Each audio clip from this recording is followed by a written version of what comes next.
Mwaramutse canke mwiriwe umwe wese bivanye n'ahaherereye.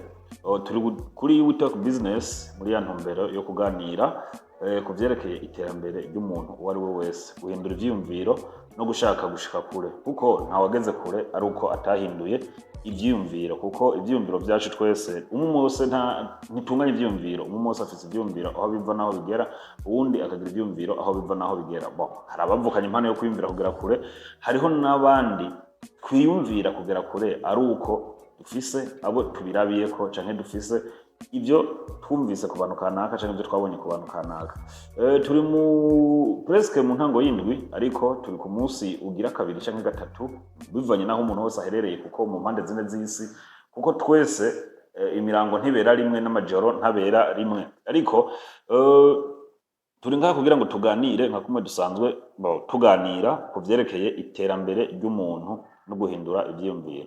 Nje kukubwira ibintu bitari vyinshi kandi atari na bike mu vyo gufasha canke nanje byamfashije canke vyofasha n'undi wese kugira ngo ashobore guhindura ivyiyumviro uno munsi ave aho yarari, ashobore gutera intambwe yigire n'ahandi, kubera yuko gufashanya canke kuganira nivyo bintu vya mbere bituma abantu benshi umwe ico yereka ararota uno munsi atari ico aba ariko ararota ejo. Ariko mu bintu uriko urakora ukaba uzi neza yuko ico uriko urakora uno munsi uwo kubwira yuko uzotaha ejo canke uzopfa ejo utobandanya ugikora, heba ico kintu urabe utangura ikindi kizokugirira akamaro, kuko ico uriko uragikora comme occupation canke uriko uragikora nka ca kindi twita ngo tuvuze kuyungunganya umengo tuza kuba tukiremereye cyane, ariko ni uza kuba uriko urakora ca kintu cuno munsi nyene cyo kumva ati ndagikoze kuko nabuze ikindi nkora. Ariko iyo uriko urakora ikintu kizogushikana kure canke kizogushikana ku iterambere, ni ca kintu uba wumva yuko naho wosanga usigaje iminsi 90 yo kubaho ukamara iminsi 89 utaragiheza, wumva yuko no gushika mu masaha make basigaye kugira utahe wogenda ugikoze kugira urabe ahantu wogenda ugishikanye. Bref, hari ibintu vyinshi nka twebwe abantu cane badakuze cane mu myaka, wanashima badakuze cane no mu mufuko, hari ibintu vyinshi twiha vyitwa kuruhuka. Hari ibintu vyinshi twita kuruhuka, umuntu akicara akirwara nayerera canke akirwara aramutse inshuti n'abagenzi, ku mugoroba ukaza wumva ngo agiye kuruhuka canke ngo agira aryame ngo aruhuke ngo narushe.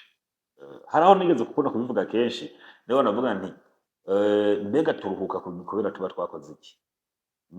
Turuhuka kuko tuba twakoze iki? Eske turafise nyene ibintu tuba twakoze biba vyaturuhije ku buryo twumva ko dushaka kuruhuka? Mbega ninde yatubariye yuko twese dutegerezwa kuryama? Canke ninde yatubwiye ko 12 canke 2 umwe wese bivanye n'amasaha aryamira? Ninde yakubwiye ko ayo masaha ari itegeko kuryama? Ninde yakubwiye ko mu gitondo ari itegeko kuvyuka? Ivyo bintu ubona uri kurabikora, umenye ko hari abandi kandi munganya imyaka muri no murunganwe rumwe, bobo ayo masaha wewe uryama bobo ahubwo bicaye bariko bariyumvira ivyejo canke vyahigiye ko bizoba bimeze. Mes chers amis, amasaha turayanganya twese, amasaha yo kubaho, amasaha y'umunsi turayanganya, ariko twese ntituyakoresha kimwe.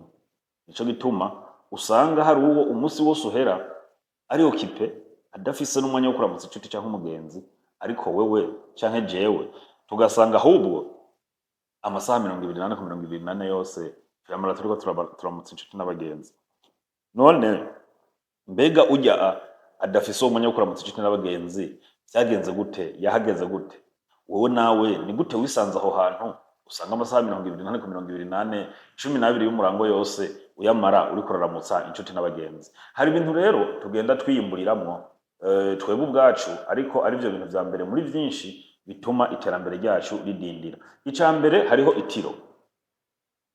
Itiro uno munsi urashobora gusanga nkunda gufatira ku rugero ku bantu bahejeje amashure, kuko umwanya muremure tumara mu mashure ama international n'ahandi, hari igihe usanga twarafashe imico yo kwiga no kuva kwiga no kuryama, ugaca uva ku ishure ukaza kuvyaplika no muri bwa buzima busanzwe, ukabumva ko mu gitondo muhiri wanyu nimba munwa icayi no kuvyuka mu gatondo ukanwa kayi, uhejeje kunwa kayi ugashora abafilme, uheza kuraba filme saa sita sandwi ugafungura hama ugasubira kuryama. Kuraba filme sinanse no kuryama sinanse, ariko mbega izo filme uriko uraraba zozo nizihe? Ziza gusigira iki mu buzima bwawe? Itiro rero, itiro niwo mwasi mubi wa mbere uza gusanga mu buzima bwinshi bw'abantu bakiri bato, kandi ugasanga uwo mwanya niwo mwanya abantu bari kwiyumviriramo. Erega n'umwana akiri muto burya niwe akura ngo iyo asinziriye, none nanje shaje ndyama sinzira kugira bingana bingahe kugira nanje nkure, kada kugira ngire iki. Uwo mwanya dufata rero wo kuryama no gusinzira niwo mwanya twari kwiyumviramo. Umuntu aryama amasaha 6 ku munsi, amasaha 3 ku munsi ku murango, akaryama ayandi masaha 7 mw'ijoro, abaryamye amasaha 10.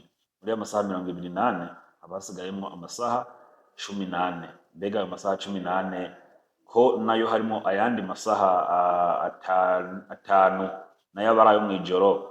Urumva ko abasigaye amasaha 9, ayandi masaha 9 ayandi masaha 9 y'umurango acayakoresha iki?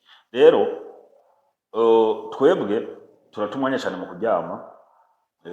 Hariho n'abandi uza wumva bavuze yuko iyo baryamye ariho biyumvira, mugabo naho jewe ntemeranya nabo, kuko uryamye uhamagara itiro naryo rimaze kuza, kwiyumvira wogira nuko urota.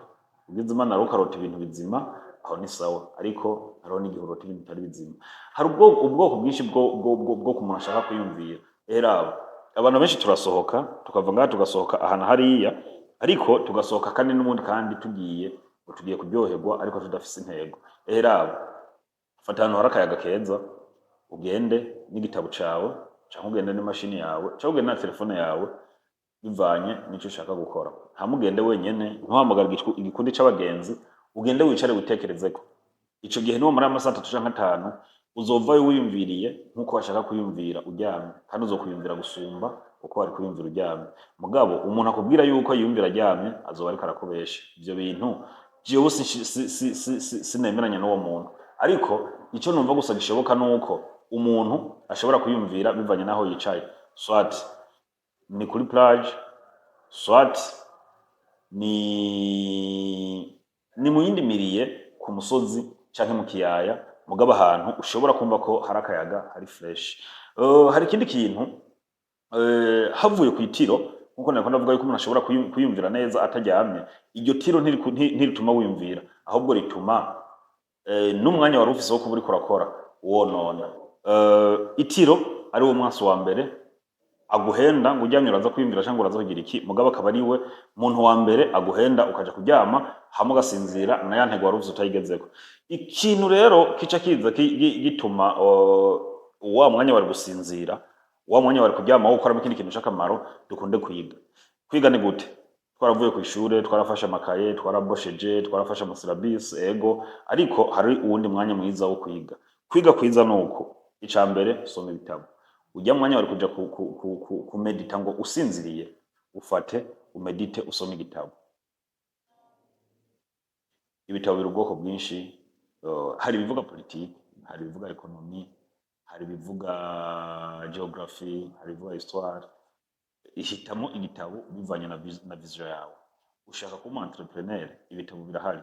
Ushaka kuba umuntu kanaka, ibitabo byose birahari ushobora gusoma bivanye n'intego yawe ushaka gushikako, bigatuma uba bize. Ya masaha 12 yo kumutaga tumara tuje kuramutsa inshuti n'abagenzi, woyamara uriko urasoma igitabo, kandi ico gitabo kikakugurura ukabona ibindi bintu vyinshi, cyangwa kwiyumvira ibindi bintu vyinshi bizogira akamaro usumba kuryama no gusinzira. Hari ikindi kigira kabiri, kuraba filme. Hari filme nyinshi, ariko ikigoye no gucuzinga mbega na filme yi. Hari filme nyinshi ushobora kuraba ugakuramo indangura kintu, ariko hariho n'izindi filme ushobora kuraba n'umuntu akubajije ati leçon morale wakuye mu irya filme niyi, ugasanga ntayo. Ariko nimba ushaka gutera imbere, raba ifilme zivuga kuri vision wewe ufise. Raba filme zivuga kuri vision wewe ufise, kuko vision yawe hariho filme bihuye. Mbega wewe uza kuraba kino kiganiro, muri commentaire urashobora kuza ukavuga nti jewe numva jewe nkunda ibintu nibi. Eske hariho filme zihura na bino bintu? Canke urashobora no kubaza umugenzi, canke ukabaza ubuhinga bwose wifuza, kuko uno munsi ubuhinga ni bwinshi. Urashobora kuja ku mbuga ngurukana bumenyi ukandika nti nifuza filme ivuga ibintu nibi. urashobora kubura filime ariko ukaronka documentaire. Reka gutarira umwanya wawe wiyumvira ko kuruhuka kwawe canke kurelaxinga kwawe ari kuryama. Soma ibitabo, raba filime canke usome igitabo canke ico gitabo nimba kinakunaniye gusoma mugabo ukaba wakibonye, searchinga kuri YouTube canke ahandi hantu uraza kubona ifilme uzosanga ihuye na kirya gitabo wagira uvuge. Guteramana n'abantu b'ingirakamaro. Mesherzamo, abantu benshi turapfa kubera igikundi c'abantu tugiramo. Ugendana n'abantu baciye ubwenge nawe uciye ubwenge, ugendana n'abantu novuga ko atari bazima nawe ntuba muzima, kubera milieu il influencer ariko kandi na societe il influencer. Iyo ushaka gukira ugendana n'abakire, iyo ushaka kwigumira aho uri ugendana nyene nabo aho hantu. Gerageza mu buzima bwawe bwa misi yose ushobore kwidetermina canke ushobore kwiyevaliwa, uvuge ati mbega mindset yanje igera ngaha, eske ndashobora kuronka uwundi mugenzi, ndashobora kuronka umugenzi afise mindset ishobora kuba iri hejuru yiyanje. Erega navyo birashoboka mu kibano canke mu bagenzi abo mwiganye canke abo mugenda muhura, urashobora kwicarana n'umuntu ukavuga ati uyu muntu aciye ubwenge. Mugira umugenzi gendana n'umuntu aciye ubwenge nimba nawe ushaka guca ubwenge. Aba bagenzi bawe bakubwira utu naturiya mubasanga nta mugambi w'iterambere, nta vyiyumviro bitera imbere bariko barakubwira, rekana nabo nimba ushaka gutera imbere. Hariho ikindi kintu gituma ubuzima bwacu bupfa: kwihamadire adahera. Ukaba ufise umugambi kanaka mu mutwe, uguma ufise igicapo co kuvuga ngo shaka gukora bino bintu, ariko ugahera ku wa mbere wumva ngo nzobikora, mugana wa babandi ngo nzobikora, nawe ukumva ngo nzobikora. Indwi ya mbere igahera, ukwezi kwa mbere gahera, no kwa kabiri no kwa gatatu uguma uri nzobikora, nzobitangura umwaka uza. Mesherzamo, ayo ma deadline we hadahera, imyaka yo ntihagarara. Nimba ufise imyaka 16, inyuma y'imyaka ine uzoba ufise 20. Kirya kintu gitangura aseza ukacoboka buke, iyo myaka ine kwiza imyaka 20 woba igeze ahantu kure. Mugabo ukaguma wumva ngo nzobikora ejo, nzobikora hirya y'ejo, bizorangira utabikoze. Reka kwihamadira adahera. Nimba ufise intego kana kushaka gushikako, nimba ufise ikintu ushaka gutangura, gikore buno nyene. Vyuka mu gatondo nyomba ariko wa mbere uvuga nti ngira nkore plan y'indwi. Fata itariki ya mbere y'ukwezi uvuge nti ngira nkore plan y'ukwezi. Kino kintu nzogihera he? Ejo ni tariki imwe ndatangura. Nzotangura kubonana na bande, nzotangura kwiga, nzohera ku kintu kihe kugira kino kintu ndagishikeko. Genda urakuramo kimwe kandi uzobishikako. Hari ikindi kintu rero gikomeye naco gikurikira, novuga ko kinasumba byose: ubwoba bwo gufata risk. Havuye ku aya ma deadline twihaye gutangura igikorwa, hakurikira ubwoba. Abantu benshi ntibariko baratangura, abantu benshi turiko turavuga ngo numva hataragira, numva ntarashika kuri iki, numva ntotangura. Ariko ikibazo suko ingufu zo gutangura utazifise, ahubwo nubwo bwo bufise muri wowe bwo kumva yuko ugiye guhomba. Mesherzamo, umuntu avyutse mu gitondo, umuntu afise amaguru abiri, uvyutse mu gitondo, uvyutse mu gitanda yahonyeza yose imbere y'igitanda. Ariko uhagurutse utambutse, kumbe kugenda imbere ukundi kukagenda inyuma. Nagira ndakubwire ko kujya kuguru gutangura imbere kujya n'inyungu, ariko kujya kuguru kuri inyuma n'uruhombo. Hajya hagati y'amaguru y'ukuguru n'ukundi, ukuri imbere n'ukuri inyuma, umenye yuko kujya kw'imbere ni inyungu gushika hajya hagati ya paya wahigera, ukuna ko guhera hajya gushika inyuma n'uruhombo. Ni watera intambwe uje imbere, umenya ko kujya kuguru gusigara inyuma nako gusigaye mu kibazo. Kujya kuguru kuri inyuma ni wagucukuza nako hagushira imbere, ukugusigaye inyuma umenya ko kuri mu kibazo. Ubwo ubuzima tubamwo uratambuka uja mu nyishu, ugusigaye inyuma kuba kuri mu ruhombo, uja mu nyungu, ugusigaye inyuma kuba kuri mu ruhombo. Rero nuko bintu bimeze no muri business canke mu kintu cyose uriko urakora. Menya yuko niwo uvuga ngo nteye intambwe, umenye ko uteye uje imbere, mugabo umenye ko hari isigaye inyuma. Ubwo bwoba rero wamana nta munsi n'umwe utazoba ubufise gushika ahubwo gusa umunsi uzobona wabitanguye ahubwo ukabona vyakunze, ariko deke bitarakunda ubwo bwoba uzobugumana, kandi ubwo bwoba nta wundi muntu n'umwe ahari yo kubigukuramo atari wewe, nta motivation n'imwe uzoronka yo gukuramo ubwo bwoba atari wewe. Ni wowe utegerezwa kugira iki kuvuga nti okay, enough is enough, ngira mfata iki, ngira mfate risk. Mu gihe rero utarafata risk birakugoye, mu gihe utarafata risk uguma hahandi. Nkunda kuvuga ngo twibereye mu bihugu canke twibera ahantu opportunities ziba zikiri nyinshi, ariko abantu benshi muri twe tukaba tutabitahura. Mes chers amis, wewe uriko uratinya gukora ico kintu kubera wumva yuko umengo urahomvye, kubera wumva umengo ni kibazo, ariko nagenda kubwira yuko ngaho iwacu ibintu vyose vyinshi muri ivyo biracashoboka. Akarorero kamwe, mu Burundi niho hantu nibaza ko hamwe ariko kandi muri hake tukivuga ko hari terre vierge muri kote ya business, muri entrepreneuria. Ushobora kuvyemera cyangwa ukabihakana. Mu Burundi niyo miriye yonyene uno munsi ushobora gukora produit cyangwa ushobora kuba ufise produit ukayikora ukayidandaza ukayishiramo umutahe w'amamiliyoni menshi, mugabo igisata ca marketing publicité ata budget gifise ari zero. Ico kidandazo kikaja ku isoko kandi kikagurwa kanakundwa.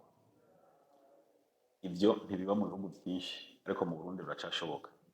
Ushobora kuba utavyumva, ariko raba ama companies yose ngaha yateye imbere cyangwa ariko atera imbere, cyangwa urabe n'abakora imigambi mito mito, uzohurira n'ikintu ku isoko mugabo ico kintu tigeze wumva abantu bakigirira publicity, kandi nawe mu bakivuga uzobamwo. Tinya rero ahantu uno munsi ushobora gukora produit washemwe amamiliyoni n'amamiliyoni ukayirungika ku isoko, igisata ca marketing either ama companies menshi canke ntimuze kunjajinga muce mumbuza ngo binabiriya nabiriya canke ndavuga ngo twebwe iwacu ngo twebwe ngo iwacu ngo nyumva ngo babonye hano ngo twebwe ngo iwacu ngo aho ngo je ngo birahari. Ndiko ndavuga ngo benshi mu bantu bakora ama produit kanaka mu kino gihugu, ibisata vya marketing publicité, benshi nta budget bifise. Benshi biba bihari mugabo usanga ata budget bifise. Nabo bo bifise budget usanga itangana, itari proportionnel n'imitahe bakoresha mu gukora ama produit. Mu gihe mu bindi bihugu usanga umuntu imbere yuko atangura ashira ku isoko idandazo ciwe yakigeneye amamiliyari n'amamiliyari aja muri kote y'ama publicité, ariko ngaho iwacu umuntu arakora ikintu akagishira ku isoko nta publicité, nta gisata ca marketing kiri muri company yiwe, kandi ico kintu kigatera imbere kandi twese tukaja ku isoko tukakigura. Aho hantu wowe utuvuga gute yuko aho hantu yuko udashobora kuhaterera imbere, canke yuko ibisata nka byose vya business bitari abordable. Hari akandi kantu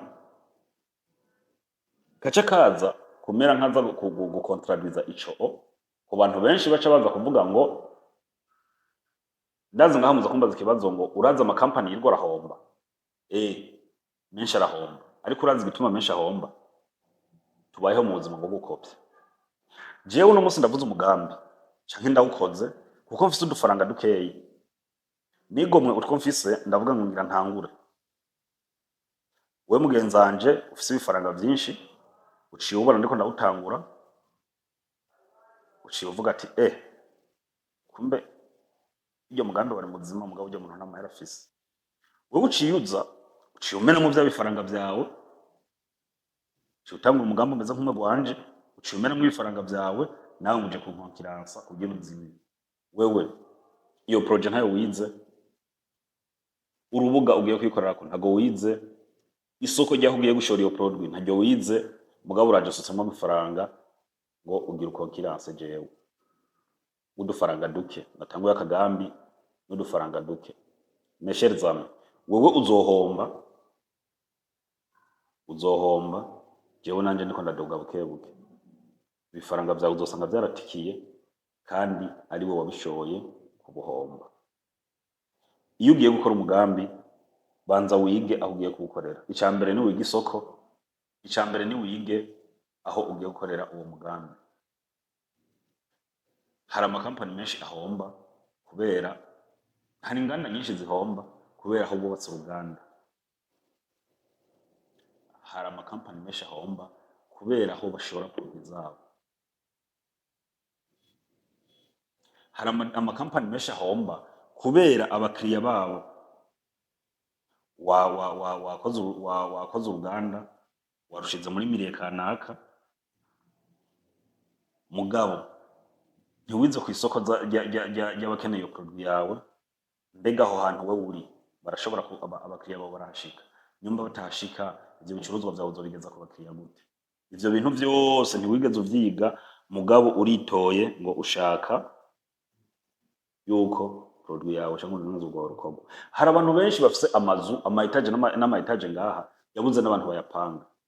Waragiye wubaka etage uyubaka ahantu ntiwigeze wiyumvira aho hantu mbega aha hantu abakiriya noronka n'abapangayi babamwo canke n'abakora business canke n'amabiro uciyuza uyubaka inzu ikenerwa n'abashaka kuyibamwo mugabo ugacuza mwashaka kuyigira amabiro. Iyo nzu yawe iyo etage yawe wayubatse ku mamiliyoni n'amamiliyoni izomara imyaka 3 canke 5 itararonka akazi. Kubera iki? Ntiwigeze ubanza kwiyumvira ati mbega hano hantu nubatse ino nzu abakiriya abantu bazoyikeneye abantu bayikeneye ni bande? Kugira ndayubaka uku ni bande bayikeneye? Imbere yuko umenya niyo nzu ukuntu yubaka banza umenye bazoyikenera ni bande. Ivyo bintu rero vyose ni ibintu biriko biratuma abantu benshi mu bagwiza tunga canke abantu benshi mu bantu bariko barakora imigambi itera imbere bahomba. Ugasanga ntibahomba kubera yuko uwo mugambi bakoze utarotera imbere, ahubwo bahomba kubera bariko barawukorera ahantu udakenewe. Hari ahantu ushobora kubona ukavuga nti ngaha ahantu hokorerwa boutique, hokorerwa pharmacy. Mugabo hari abantu benshi ivyo batavyumvirako. Mbega ngaha ahantu harakenewe boutique canke harakenewe pharmacy? Kubera imbere yuko ukora umugambi uzi yuko uwo mugambi ushaka gutera imbere banza urabe ni ikihe kibazo nje gukemura muri societe. Iyi societe nje gukemura ikibazo ki? Nyumba ikibazo ruje gukemura atari ico abene gihugu bafise canke itari ico abantu entourage bangaho hantu keneye, menye yuko umugambi wawe uzogira iki ugiye guhomba.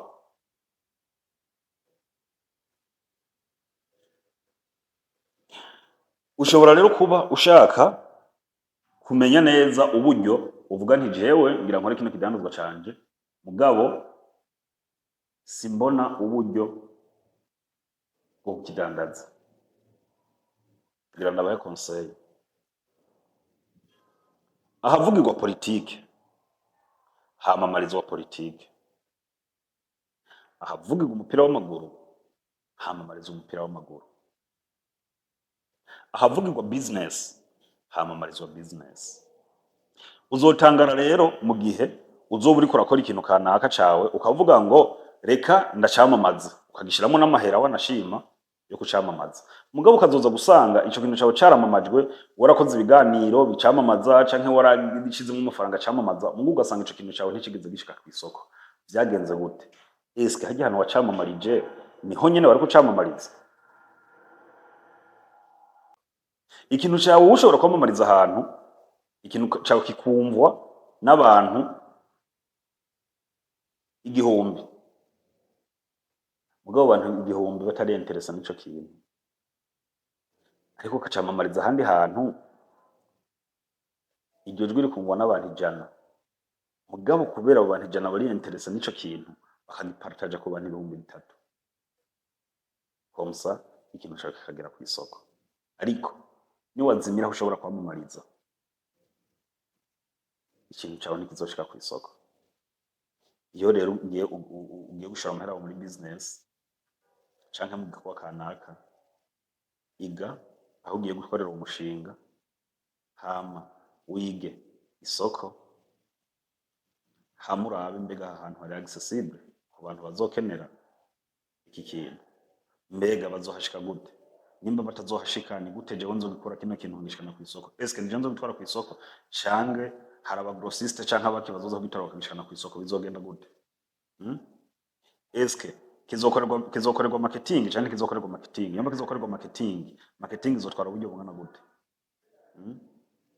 Sinzi ko mukunda kubona, sinza kuvuga izina mugabo muzobona nk'ikampani imwe ikomeye mu kino gihugu buri mwaka bashora amamiliyari n'amamiliyari muri publicité, kandi ibi ya produit twese dukoresha buri munsi, abantu benshi bakoresha buri munsi, ugaca ubibaza ati none aya mahera nayo baba baramutse bariko barasesa bigenda gute? Oya, bajya baratahuye akamaro ka publicité, baratahuye akamaro ka publicité kuko barazi neza yuko imbere yuko bashora produit mu bene gihugu bakenera ko abene gihugu baba barayimenye before. Ariko wewe urahejeje gukora produit yawe wifuje kuyishora mu bene gihugu, atari umwene gihugu urayibwira, atari umugenzi urayibwira, kandi witeze inyungu. Rero kwari kuganira, kwari guterana intege no kuvuga ngo duhindure ivyumviro, tugire ivyumviro bitera imbere, tugire ivyumviro bibona kure, kugira ngo mu vyo tuba turiko turakora misi yose ntidukore impomba, ahubwo tugerageze no kugira iki, no gukora, no guca mu maangle yose kugira ngo turabe ukuntu umuntu ashobora gukora ibintu vyunguka. Mwari kumwe na We Talk Business. Aha ni kuri We Talk Business, mwari kumwe na Keyboss cyangwa Young Billionaire nkuko uvyumva, canke nkuko ushaka kubivuga, ariko ubundi bwo aha ani kuri We Talk Business, tuvuga business, tugakora business. Ukaba ufise ikintu cawe uvuga ngo ndiko ndakora ino project mugabo ndiko ndabona umengo ntiriko iratera imbere nkuko ndabishaka, twiture, turafise abahinga bashobora kugufasha. Ukaba ufise n'amafaranga make canke menshi ushobora kuvuga nti jewe ndafise ndayabona mugabo simbona umugambi 100% ushobora kuwukoresha, twegere tukugire inama yaho ushobora gushora amafaranga yawe nuko ushobora kuyashora, hama ejo canke hirya y'ejo ukagera ku iterambere rirama. Ni kuri We Talk Business, kora partage ku bagenzi bawe no ku nshuti zawe. Ibi bishobora kutakugirira akamaro wewe, ariko bikagirira akamaro societe ubayemo.